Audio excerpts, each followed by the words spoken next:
Welcome to Cancer Talks, a podcast sharing stories of personal transformation and collective healing from people who have been touched by cancer. My name is Claire DeLaslo, and I'll be guiding today's conversation. My guest today is Maisie Sibbison-Alves. Maisie is an artist and shiatsu massage practitioner from Western Massachusetts. For the past 10 years, she's made home in many different cities up and down the Atlantic seaboard, organizing around wealth inequality and sharing skills and resources everywhere she goes. Above all, she's a phenomenal friend and one of my favorite people to turn over ideas with. This episode was recorded spontaneously and on an iPhone, so you might notice a slightly different audio quality. Hopefully, you will also feel how much love was in the room.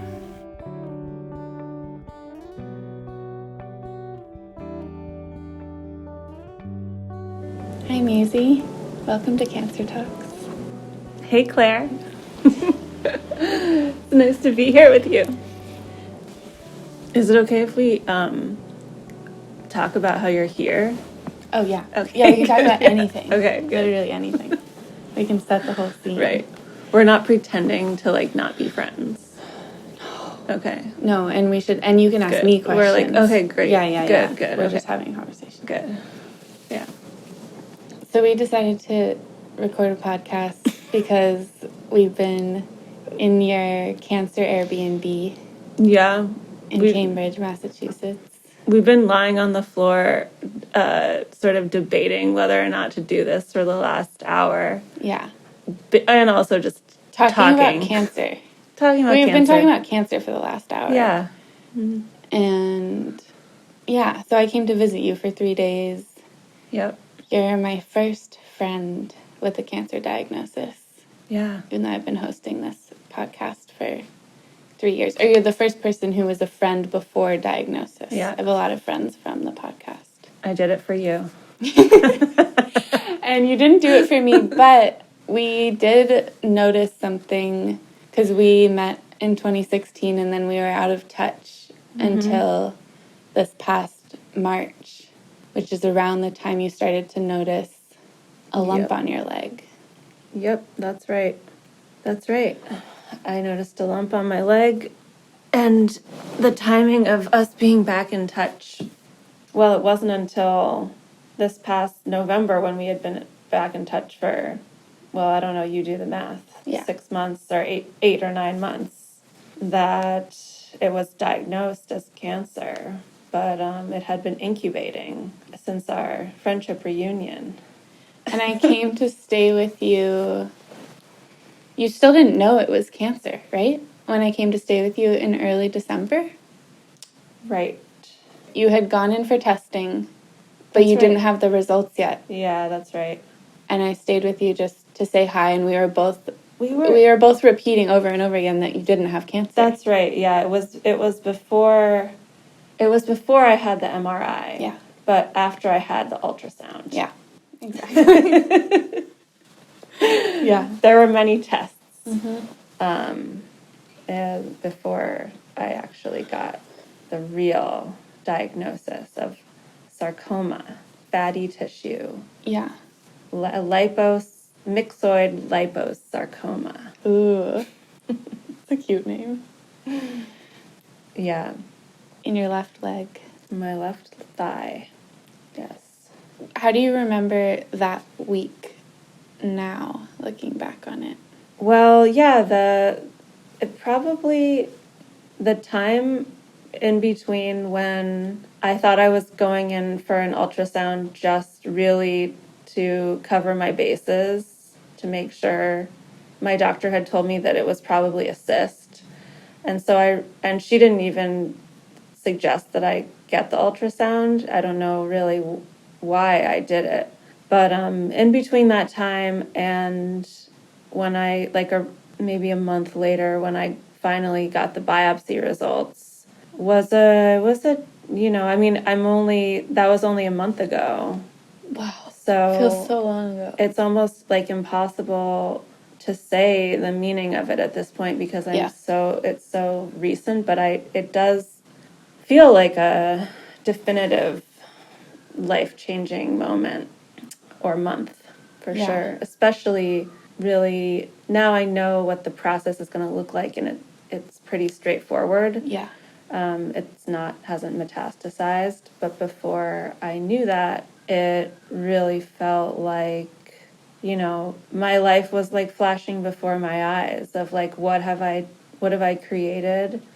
Like, what have the themes been? I've like all up to this point, what has it been? And will this be the moment that it starts to break down? You were thinking about death. Yeah, I was consumed with fear of death.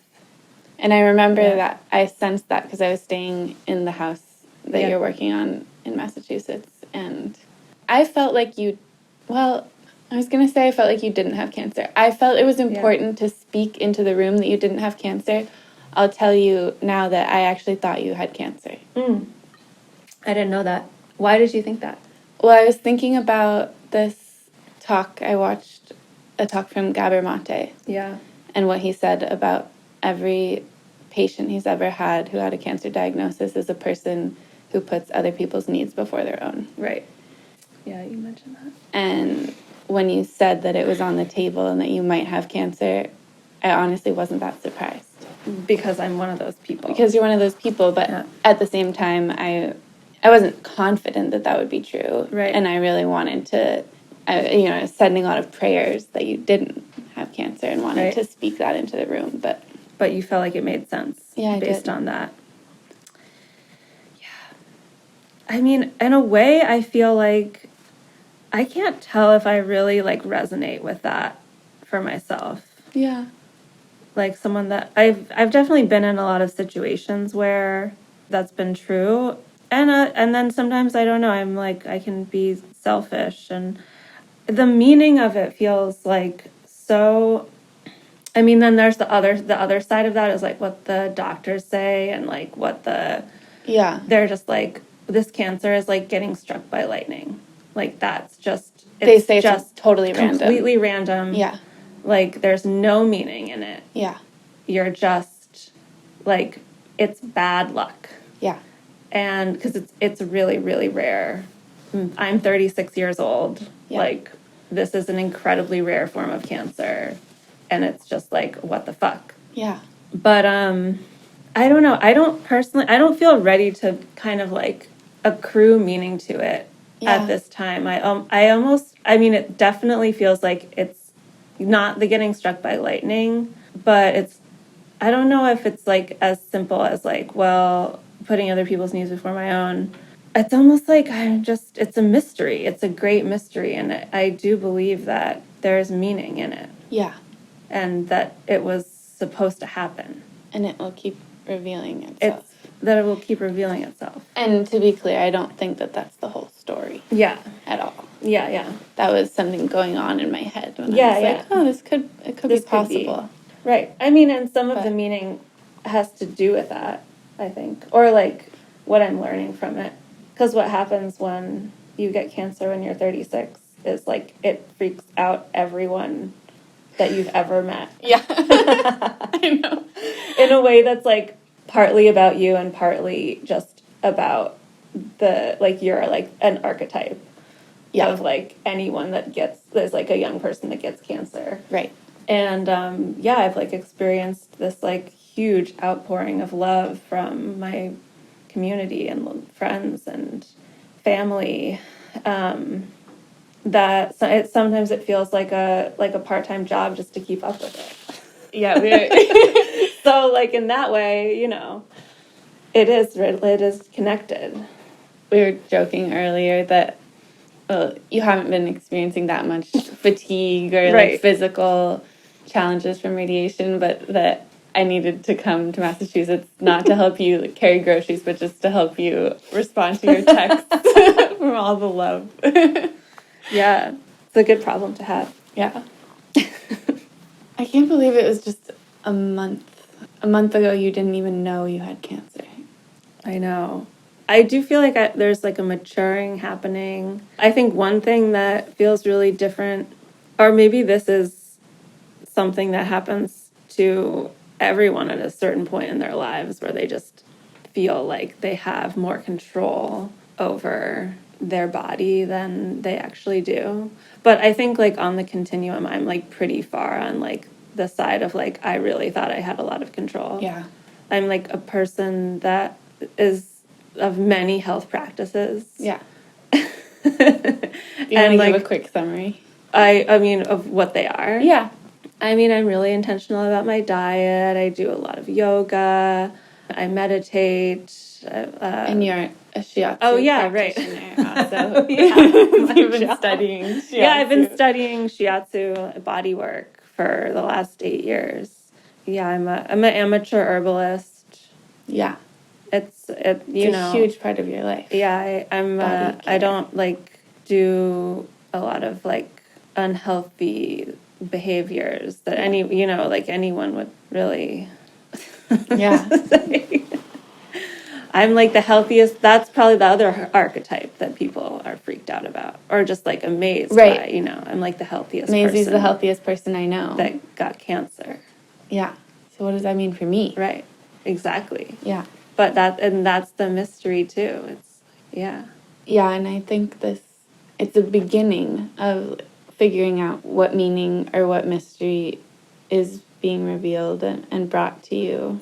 It'll last your whole life, probably. Yeah, right. Yeah, even, I mean, once you get something like this, even if it is a one-time thing, you can't really forget it because you have to keep doing these scans forever.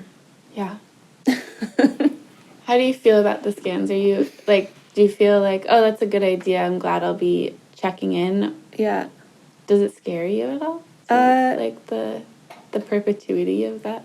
Right, like if it comes back or what do I think? I mean, I don't, right now I don't have kids. I don't have a traditional career where I can see myself on some kind of trajectory over time. And so like in a way I kind of feel like these scans, I see them as like there's some way to track the passage of time over like where I'm like, oh yeah, I know that I'm gonna like be doing this every like 3 months, wow. 6 months, like yeah, for the next like however many years. I mean, I feel made safe by them because, my body might be the kind of body that likes to get tumors and that they're just gonna like pick up on them faster now. Yeah. So there's a way where I feel like the sarcoma could have been like a warning sign, and that could be one of the potential meanings of it for other things that wouldn't be as visible or as traceable. Yeah. Going on in my body. Right. No, it's such a blessing that it was this external lump on the outer part of your quad. Yeah, and that was the first. It's palpable. That was the first cancer in your body. I mean, hopefully the last, but first, hopefully. It wasn't way in there. Yeah. Yeah, we've been in kind of a time capsule, like the kind of friend visit where you end up telling all these stories that you kind of assumed the other person knew. Because I've learned so much about you, surprisingly, in the last few days. Yeah, there was just a lot of new stories this time. Yeah, I think relationships, man. Yeah, there's kind of a little spaceship or liminal zone that you've been thrown into. 100%. And our week together has been part of that. Mm-hmm. Where, you're in this house in Cambridge. I'm living in Boston where I know no one, getting radiation every day. Yeah. I don't know if we mentioned that. I came to visit. Podcast, oh, right. Yeah. Maybe we did. No, I don't know if we did. Yeah, you're getting radiation every day. Yeah. For 4 weeks. Right. But like my visiting you and all of your time during this treatment is like in a place that, you have no relationship with really. And you're not working while you're getting treatment. Right. Or at least not while you're here. There's a lot of room for just talking to friends. Totally. Yeah. I'm on the weirdest vacation of my life. Yeah. And you're thinking a lot about. Yeah. The one thing I have to do every day is go to this cloister of illness for an hour. So short. Yeah. And And then the rest of the time is mine to really just relax. Yeah. Actually. Right. But you're not that good at. No, it's a little uncomfortable. Yeah. Yeah, but it's good. I think it's good. I mean, I think if one of the nudges you're getting from the cancer diagnosis is that connection is important, 100%. then even with this odd hospital version of treatment, along with it, you're getting this free housing. Mm-hmm. The treatment is free and free time. Yeah. Where really, like, the only task at hand, and it's not even a task, you don't have to do it, but friendship and relationships and love are just, like, showing up at your door. God. For a whole month. Not everyone's cancer story. No. I mean, it's been an incredible gift. And, yeah, I'm incredibly grateful. I don't know. Yeah, for cancer, it's a chiller. Hopefully. God, no curveballs, please.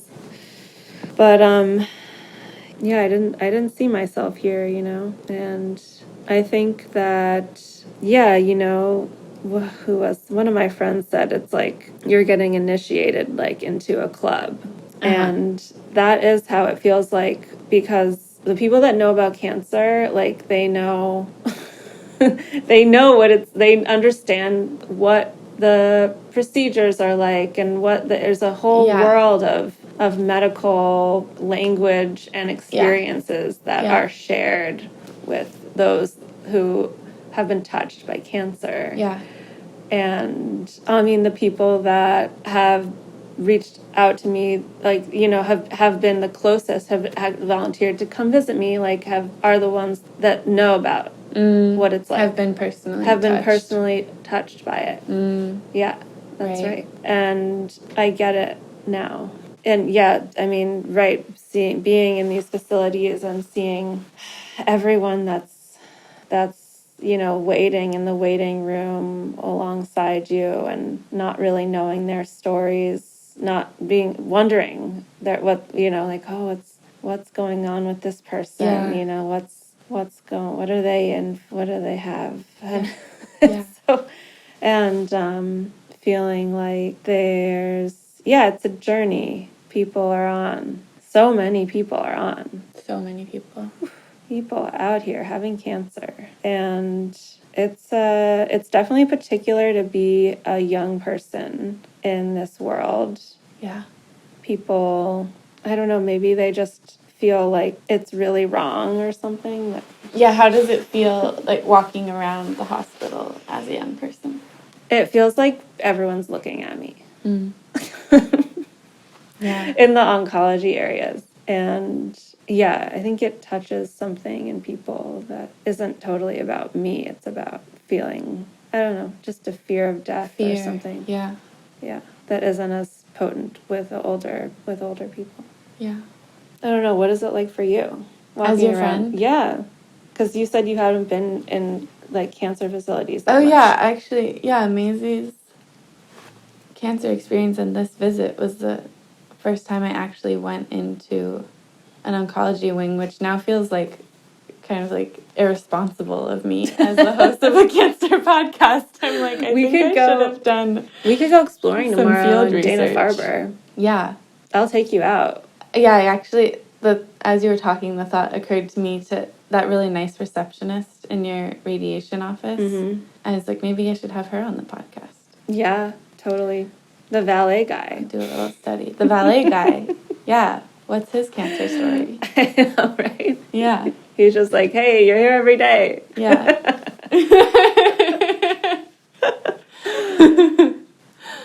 Yeah.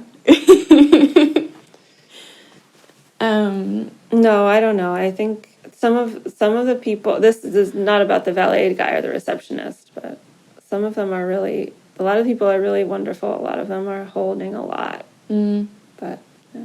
I don't know, what was your experience? Well, this particular hospital, I'm on an interior design bender, and I have to say I was expecting like a 2 out of 10, and I give this hospital an 8 out of 10. Really? interior design-wise. I've never seen a hospital that was there's a lot of warm wood. Mm-hmm. And yeah, yellows and blues. Somebody definitely like looked at the research on what colors and interior design aspects make people feel okay. Interesting. And they implemented them because it wasn't just a bunch of white rooms with fluorescent lighting. Yeah. Apparently the fancy cancer places in California are way more Way outrageous. Yeah. Yeah. Mm-hmm. I hear they have Picassos and Matisses.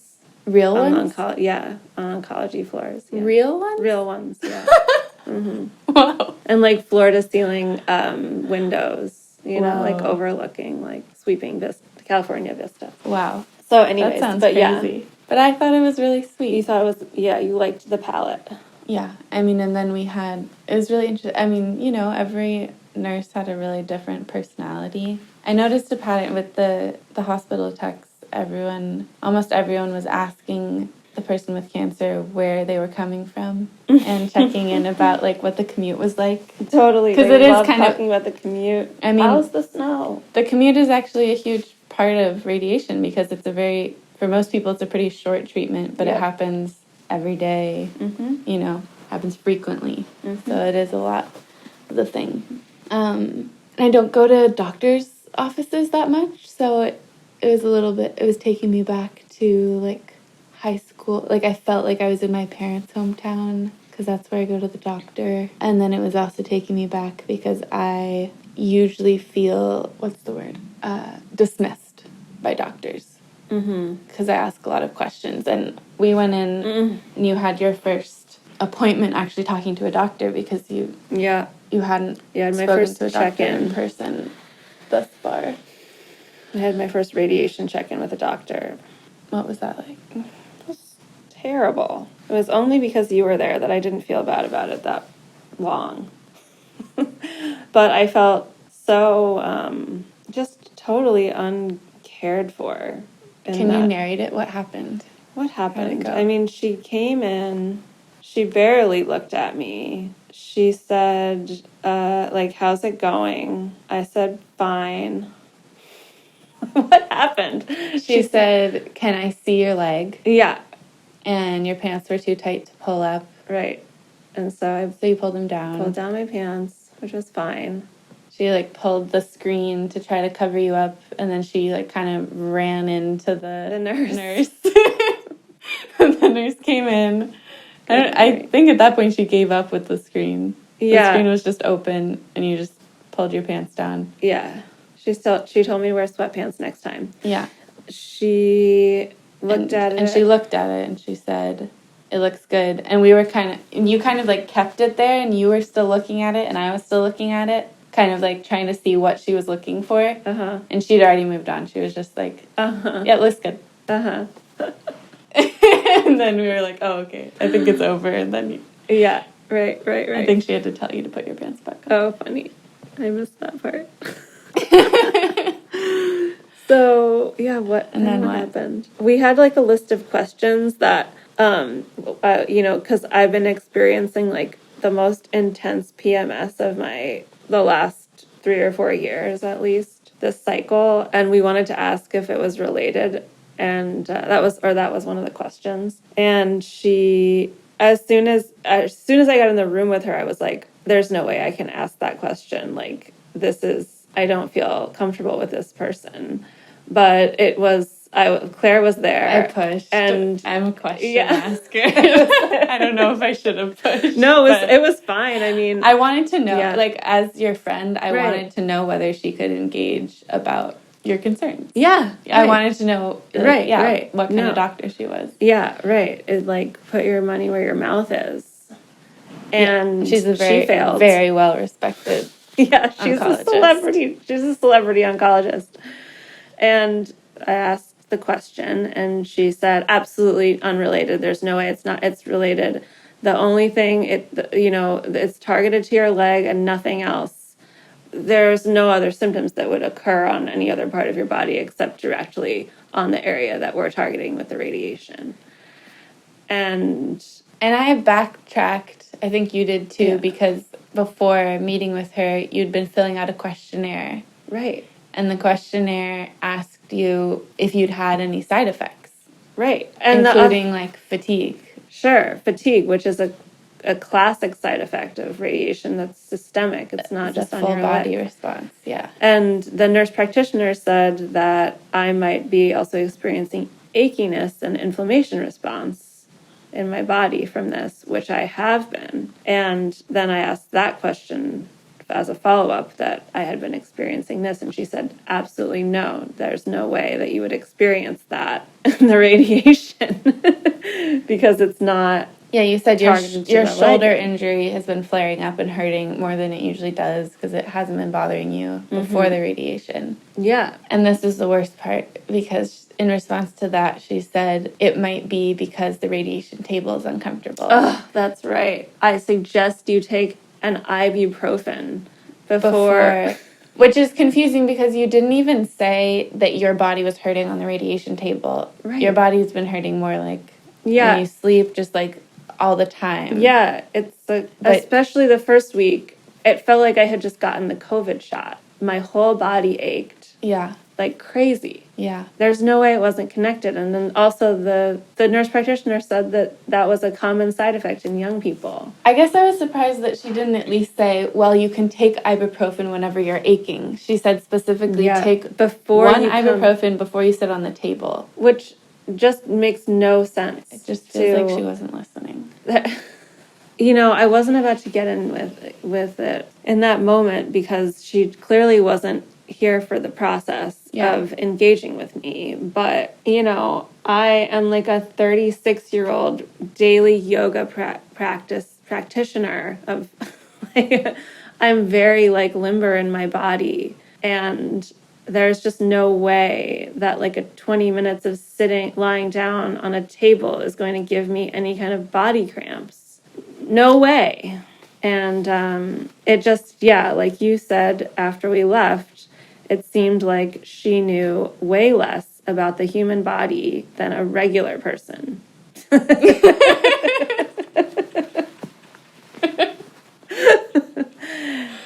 So that's basically what I think about this celebrity healer who's getting paid $500,000 a year. Yeah. Probably. Yeah. Though I'm sure she saves a lot of lives. Yeah. So that was the standout in my experience of coming with you was just, and I hadn't felt that way in a doctor's office for a while, but I remember feeling that way because as a teenager, I have this dance background and we always had to learn a lot about anatomy and nutrition, and we kind of were our own physical therapists because it's such a demanding physical practice. So I learned a lot about how my body worked as a 11-year-old. And then I would go to the doctor with, I would go to a health insurance covered physical therapist, and they would recommend these stretches for me, and I would just kind of be able to tear them apart and know that wasn't going to work for me and why. And it's really, I try not to lead with antagonism, but when you ask a genuine question and then the health professional doesn't even, just says no. Yeah, right. Just kind of tells you that implies that you're crazy. Yeah. That was the energy. Yep. It feels so terrible. I felt silenced. And as your friend, I wanted to just see what happened if we kept going and tried to ask the questions. Yeah. I wanted to give her the benefit of the doubt, but it was really tense. Sure. Yeah. It was tense. And then at the end, remember what she said? Great questions, though. Yeah. Yeah.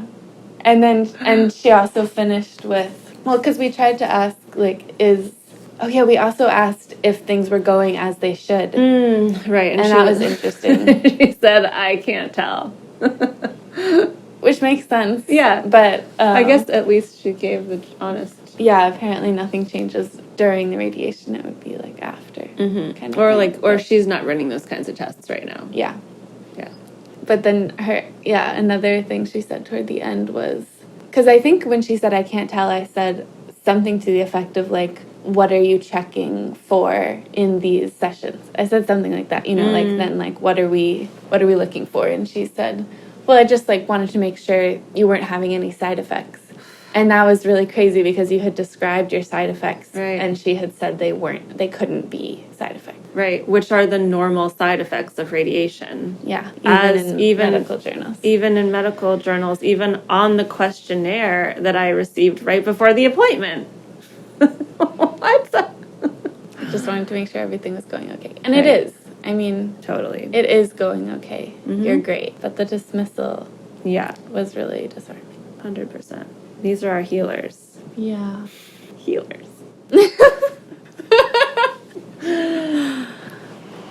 Yeah. Yeah.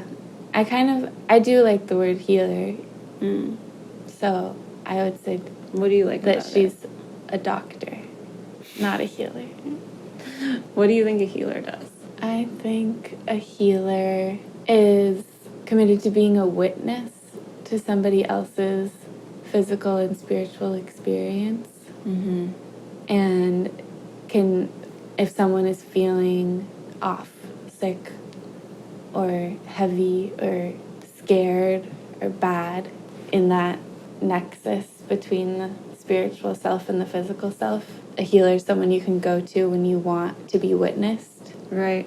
By someone who makes it their life's work to witness many different souls navigating their human form. And you get to show up and be in the presence of someone who's kind of constantly surveying. Attuning. Mm-hmm. And they can listen to you and tell you, A, you're not alone, and B, you're not crazy. Mm-hmm. And C, I'm interested in you because you're a person like me, and your experience reflects what it is to be alive. Yeah. And I want to help you sort through this bump in the road. Right. That's making living hard. Yeah. So in that way, it was the antithesis of a healer. Yeah. That was beautiful description.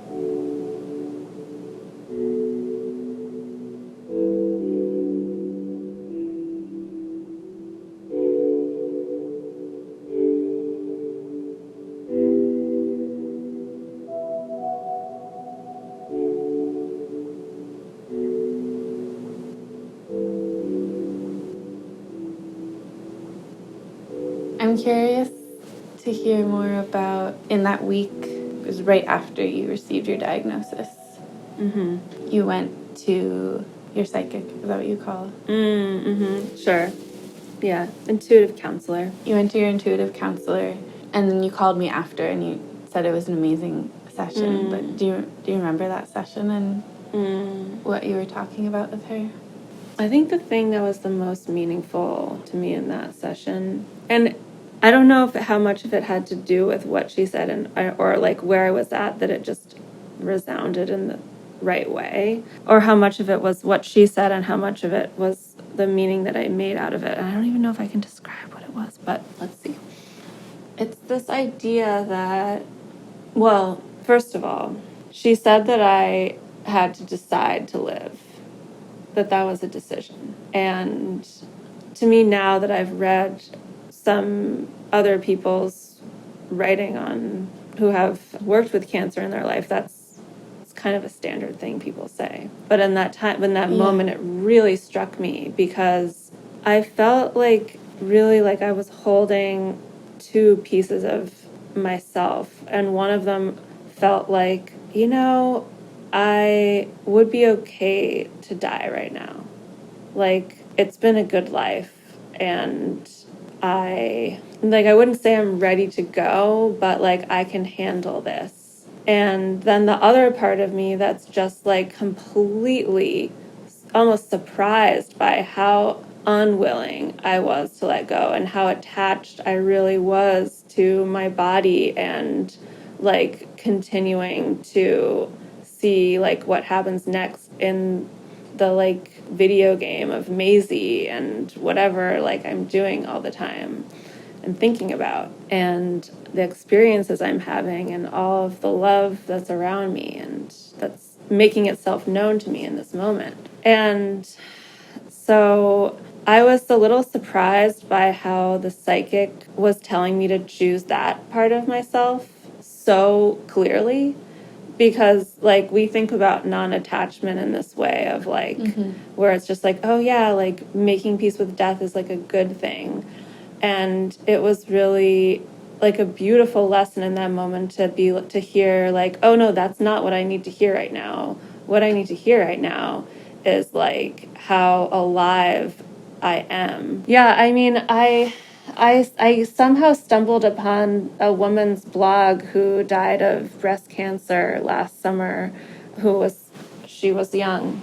She was my age. And I don't know if it's worth reading the whole thing or just the last part. I think the whole thing. Okay. It's not so long. All right. Before we read it, Yeah.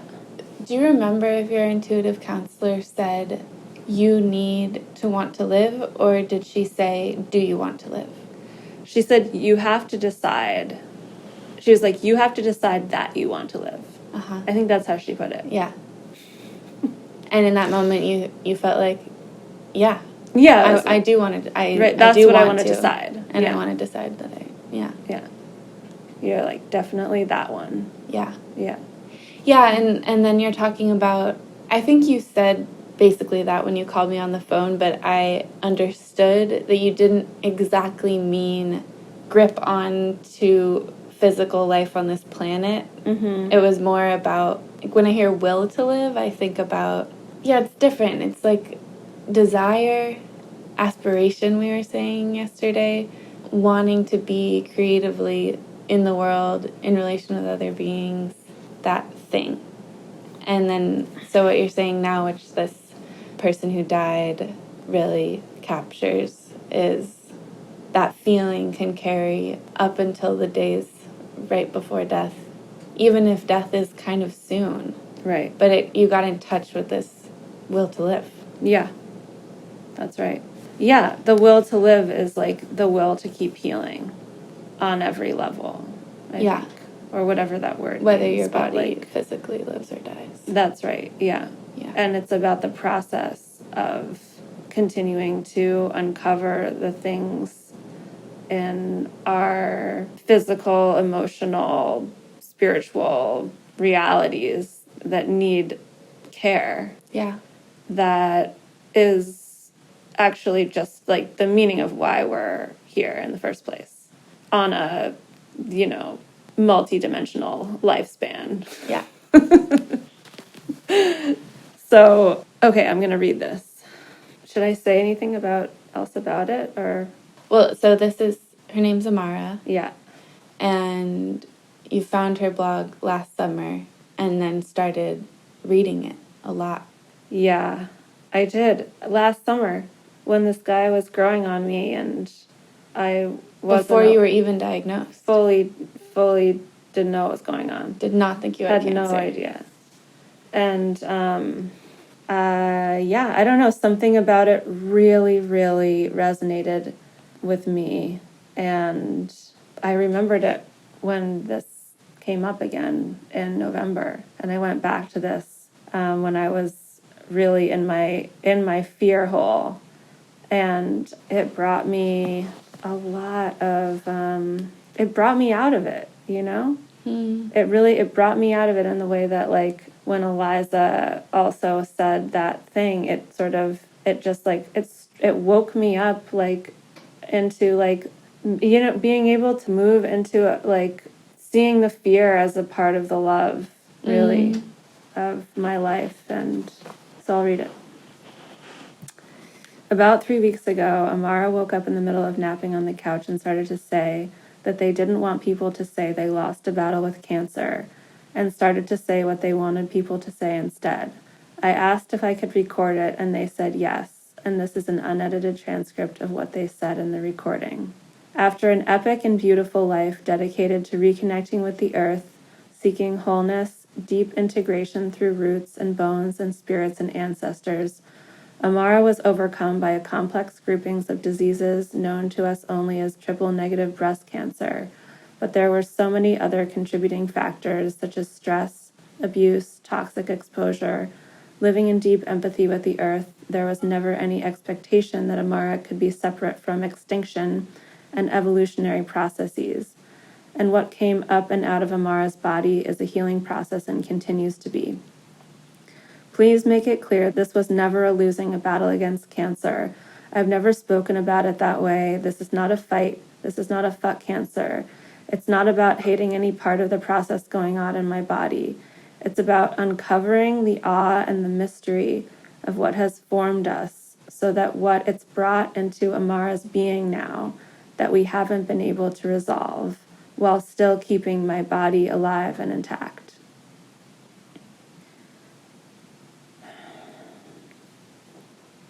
It's really the last sentence that gets me.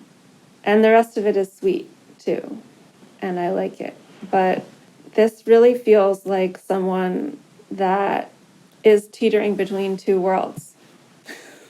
Yeah. I don't know. What do you think about it? Well, when I first read it, it struck me that the last sentence to me, I couldn't follow the sentence. Yeah. Which I think is beautiful. And also that for you, even though the grammar is kind of messy, that it just landed with you. Like, I think that's really important. And then I like have been able to keep reading it and talking to you about it and receive what it's saying. But I think there's something kind of magical about how it's kind of not a sentence. Yeah. I love the grammar. Yeah. Can you translate it? What is the last sentence saying to you? Uncovering the awe and the mystery of what has formed us. I see that whatever was happening in her body, she's saying, though it is a process of destruction, it is the healing process that needed to happen. Yeah. That is also, it's not unrelated to the process that's happening to greater ecosystems at this time. Yeah. Well, she talks about her death as extinction. She aligns herself with other beings who we talk about in those terms. And maybe she's also aligning herself with the idea of human extinction. She's she's an early human going extinct. Possibly, yeah. Possibly. Mm-hmm. Yeah, at the end she says, she refers to some aspects of the healing we haven't been able to resolve while still keeping my body alive and intact. There was work to do. She understood that there was work to do that couldn't happen without her decomposing, which was making us think of Sophie Strand's idea of composting. Sure. Which she uses metaphorically in terms of ideas, but I think she is similarly to Amara open to the idea of human bodies and matter needing to compost back into the ecosystem. I mean, if you think about like a therapeutic process that you would have with a psychologist, when you're uncovering parts of yourself and seeing them, you're seeing like the dirt and the nastiness of like, people don't want to look at that. People don't want to face what's going on, and we do so many things to avoid these truths, these realities in ourselves. And this is like, I see it as, it's almost like a physical manifestation of that healing process, this cancer. And it may have destroyed her body, but the process continues. Mm-hmm. And when Eliza said that to me too, and the psychic said that to me, that's sort of what I took from it as well. That this deciding to live, no matter how long it lasts for, is this healing process is just as relatable to like any aspect of our lives. Yeah. If that makes sense. Yeah. I think I know what you mean.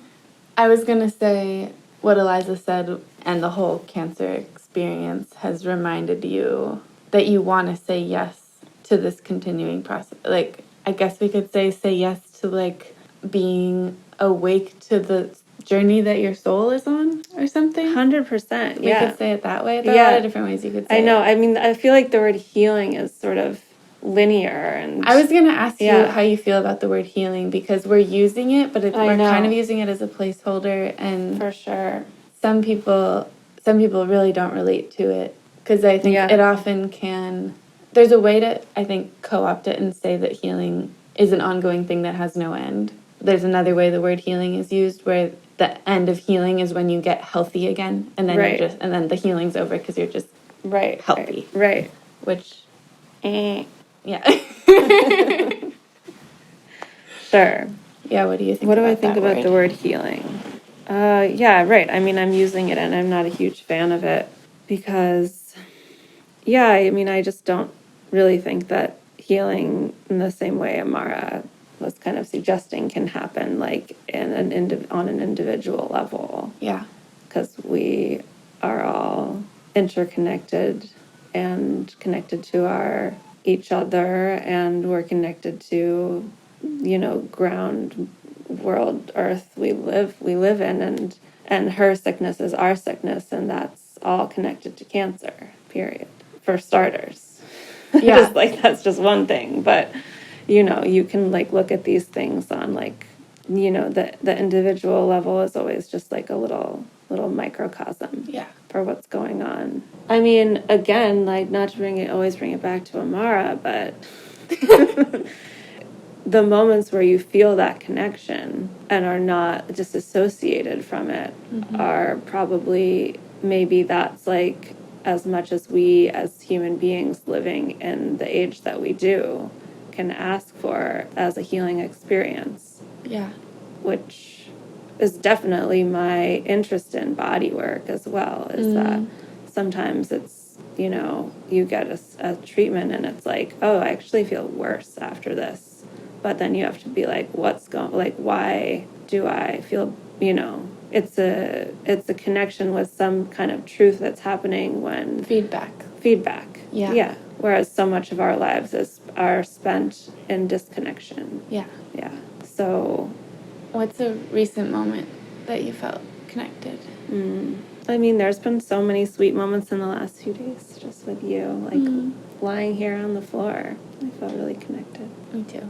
And just talking about our lives. And then in the car on the way home, we thought about an idea for a coffee table book. Oh, yeah. This is great. Our comic relief for the day.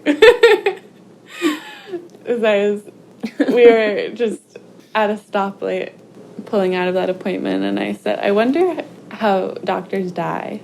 Yeah, what's the leading cause of death for doctors? Yeah. And we thought that maybe we should make a coffee table book of all the highest paid doctors and how they died. We learned that the leading cause of death for doctors was... Oh, right. It was cancer.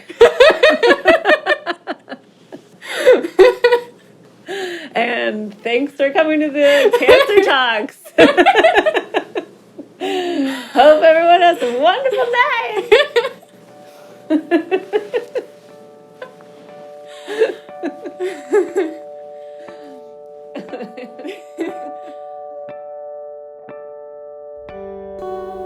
If you enjoyed this conversation, please leave a review in your podcast app. Cancer Talks is a platform for anyone who has been touched by cancer. Write to us at info@cancertalks.com if you have a story to share. If you're moved to donate, please visit cancertalks.com/donate.